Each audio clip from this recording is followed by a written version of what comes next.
নিত একজন দত্তক নিত শিশু বাচ্চাকে দত্তক নিত। আর সে এসএসসি পরীক্ষা দিয়ে আসছে, তার বয়স হলো মনে করেন 25 থেকে 26 বছর বয়স। যখন এফডিসিতে এই ছেলেটাকে দেখি তখন আপা বলতো তে আপনার 25-26 বছর বয়সকে কি দত্তক নেয়? প্রিয় দেশবাসী, আপনাদের কাছে হলো প্রশ্ন। আর একজন এসএসসি পরীক্ষার্থীর আপনার বয়স কত হয়? আমিও তো এসএসসি পরীক্ষা দিয়েছি।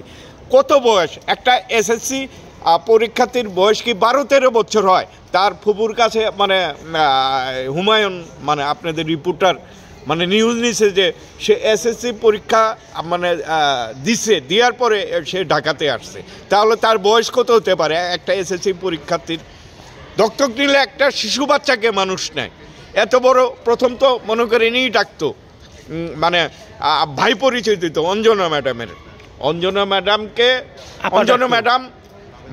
ম্যাডাম মানে ভাই পরিচয় দিত। পরে কেমনে ছেলে হলো আল্লাহ পাকি জানে। একদিন শিল্পী সমিতিতে সে তখন ক্যাবিনেট মেম্বার অঞ্জনা ম্যাডাম একটা মানে শর্ট প্যান্ট আন্ডার প্যানের মতন একটা প্যান্ট পরে আসছে, আন্ডার প্যান্ট, যেটা মানে প্যান্টটা এমন অবস্থা যেটা মনে করেন 70-75 সাল 80 সালের যে আন্ডার প্যান্টগুলো যে আমরা পরতাম সেই সময়কার প্যান্ট, মানে সব কিছু দেখা যায়।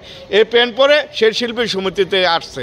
তখন অঞ্জনা ম্যাডাম হলো ক্যাবিনেটের সদস্য, শিল্পী সমিতির সম্মানিত কার্যকরী সদস্য। তখন আমরা আটকায় দিচ্ছি, এই ছেলে তুমি এই প্যান্ট পরে তুমি কেমনে শিল্পী সমিতিতে মিয়া আসছো? যাও বাইরে যাও। ওকে কিছু বলিস না, ডেঞ্জার, ওকে কিছু বলিস না। আমার কাছে কথা হইল অঞ্জনা ম্যাডাম অসুস্থ, তা একটা নিউজ তো শিল্পী সমিতি তো দিতে পারতো। একটা নিউজকে যারা ছিল বিপ্লব শরীফ ছিল, সাইফুল মামা ছিল, আর অন্যান্যদেরকে দিতে পারতো। আমাদের সম্মানিত সভাপতি মানে মিশা ভাই ছিল, সাধারণ সম্পাদক ডিপজল ভাই ছিল, এদেরকে শিল্পী সমিতির ক্যাবিনেটকে তো জানাইতে পারতো, কিন্তু সে জানায় নাই। সে মানে অবহেলায় অনেক কষ্টে মানে ঠিক মতন খাইতেও দেয় নাই, ঠিক মতন তার উপরে যত্ন নেয় না। সে মনে করেন স্ট্রোক করছে, তার কোনো খোঁজ খবরই নেয় নাই। ঠিক আছে, সে হঠাৎ আমাদের চিত্রনায়িকা সাদিয়া মির্জার কাছে ফোন দিয়ে বলতে, সাদিয়া 20,000 টাকা হবে। সাদিয়া জামালপুর জেলা মানে জামালপুরে ছিল, নানার বাড়িতে ওনার। কিন্তু ম্যাডাম এখন আমি টাকা পাবো কোথায়? দাম করে সাদিয়া আমাকে ফোন করে বলে, নাসিম এই যে অঞ্জনা ম্যাডাম তো 20,000 তো টাকা আওলাদ চাইলো। আমি খুব লজ্জায় পড়লাম, টাকা যদি থাকতো আমি টাকা দিতাম। তাহলে 20,000 টাকা হাওলাত চাইছে। তাই অঞ্জনা ম্যাডাম কত কষ্টে ছিল, হয়তো খাবারেরও কষ্ট দিছে এই পোলা খাবারের কষ্ট দিছে। বিপ্লব স্যার যখন জিজ্ঞেস করছে তার মেয়ের জামাই, কথিত মেয়ের জামাইকে জিজ্ঞেস করছে যে আপনি জমিনের হিসাব, আপনি দলিলের হিসাব দেন। বিপ্লব স্যার যখন জিজ্ঞেস করছে, লোকটা ধাম করে ঘেমে গেল গা। মানে যেই জমিনের দলিলের হিসাব নিছে, আরে চেক দিয়ে আমি কি করব? চেক দিয়ে কি করব? আপনার দলিলের হিসাব চাওয়ার পর মনে করেন পিচি কান্দে উঠে গেল গা আপনার। হ্যাঁ, আপনার দলিলের হিসাব নিতে হবে।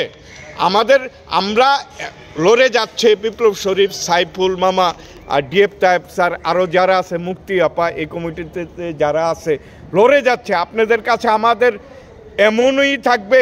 আরে মনের অঞ্জনা ম্যাডাম যখন ছিল তখন এফডিসিতে তুমি আসছো, তুমি এখন এফডিসিতে ঢুকো না, তোমাকে গেটের ভিতরে দারোয়ান সিকিউরিটি ঢুকতে দেবান, তোমার থাবড়াইব, তুমি যে কাম করে গেছো বেয়াদব। আর কথাবার্তা তো হিজলার মতন, সে তো একটা হিজলা, তার ভয়েস দেখেন, সে কিন্তু হিজলা, সে কিন্তু মনে করেন পুরুষ না, হিজলা।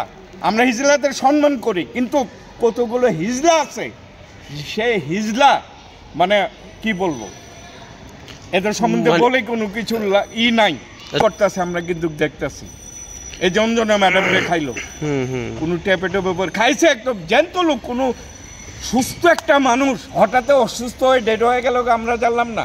সুস্থ মানুষ অঞ্জনা ম্যাডাম, না মেডিকেলে 20 দিন 25 দিন, না বাসায় 2 মাস 3 মাস বিছানায় পড়ে আছে, তাও তো না, দাম করে চলে গেল গা। ভাই আপনারা এই যে 30 বছর 35 বছরের পুলারে কোনোদিন দত্তক পুলা নিবেন না। দত্তক পুলা যদি নিতে চান, শিশু বাচ্চাকে কোনো এতিমখানা কোনো জায়গায় হাসপাতাল থেকে নিয়ে আসবেন, এসব হিজলা মিল্লারে নিবেন না। আপনাকে মেরে ফেল দেবো, এই হিজলা মেরে ফেল দেবো, যেমন অঞ্জনা ম্যাডামকে মেরে ফেল দিছে। এই পুলা কিন্তু পুরা হিজলা, ঠিক আছে? আজকে না পাত্তা আসে নাই। এই যে সেদিন আমাদের যে ইটা হইল, কনফারেন্সটা হইল, এই 3 জন, তার মেয়ের জামাই, সে আর ড্রাইভার আসে নাই। কিন্তু আসলে তারা কিন্তু মনে করেন টাকা পয়সা শুনছি যে তার মেয়ের জামাই 1.5 কোটি টাকা নিয়ে গেছে হাতায়। তার চেহারাটা দেখছেন না ভাই আপনার রিপোর্টার? যেই বিপ্লব স্যার আপনার দলের কথা জিজ্ঞেস করছে তখনকার চেক দেখায়, সে কিন্তু ঘাইমে উঠে গেল এই শালাও একটা খুনি। এই এরা মানে সরাসরি খুন করে নাই। সো মনে করেন একটা প্যারা দিয়ে তাকে মনে করেন স্ট্রোকটা করে, একটা যন্ত্রণা দিয়ে তাকে মনে করে হার্ট অ্যাটাক করাইছে।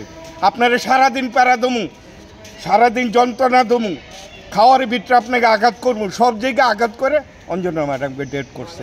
আমরা আর কিছু বলতে চাই না। আসলে এই যে অঞ্জনা আপার কি সম্পদের জন্যই কি এগুলি হয়েছে? অবশ্যই সম্পদ, অনেক সম্পদ ছিল। সে একটা স্টার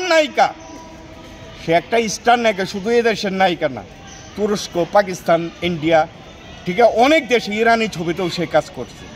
সে যে স্টার নায়িকা, সে তো স্টেজ করতো, শু করতো, প্রচুর টাকা ইনকাম করছে তার জীবনে। তার হাজব্যান্ড মনে করেন আজিজুর রহমান, সে তো একটা বিশিষ্ট পরিচালক, সেও তো পয়সাওয়ালা ছিল। এর আগে হাজব্যান্ড যে ছিল সেও পয়সাওয়ালা ছিল। সে তো গরিব ঘরে, তো সে তো স্টার নায়িকা, সে তাকে বিয়ে করছে, পয়সাওয়ালাই বিয়ে করছে, গরিব তো কেউ বিয়ে করে না।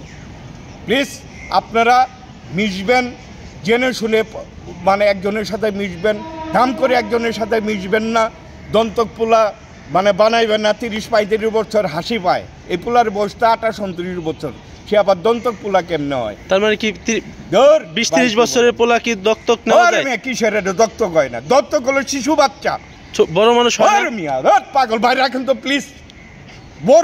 বড় বেটার বয়স হলো 29 বছর, হিজলা আবার দত্তক কেমনে হয়? অত বাবা মা আছে নাকি?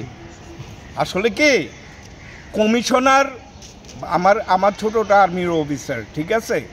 কমিশনার বিটিআর হলো নন কমিশনার।